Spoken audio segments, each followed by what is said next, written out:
روزوں کا مہینہ رمضان کا مہینہ ہے، جس میں قرآن اول نازل ہوا، جو لوگوں کا رہنما ہے اور جس میں ہدایت کی کھلی نشانیاں ہیں اور جو حق و باطل کو الگ الگ کرنے والا ہے۔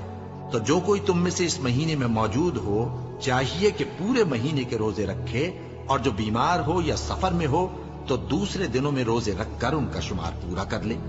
اللہ تمہارے حق میں آسانی چاہتا ہے اور سختی نہیں چاہتا، اور یہ آسانی کا حکم اس لیے دیا گیا ہے کہ تم روزوں کا شمار پورا کر لو، اور اس احسان کے بدلے کہ اللہ نے تم کو ہدایت بخشی ہے، تم اس کو بزرگی سے یاد کرو اور اس کا شکر کرو۔ اور اے پیغمبر، جب تم سے میرے بندے میرے بارے میں دریافت کریں تو انہیں معلوم ہو کہ میں تو تمہارے پاس ہی ہوں۔ جب کوئی پکارنے والا مجھے پکارتا ہے تو میں اس کی دعا قبول کرتا ہوں۔ تو ان کو چاہیے کہ میرے حکموں کو مانیں اور مجھ پر ایمان رکھیں تاکہ نیک رستہ پائیں۔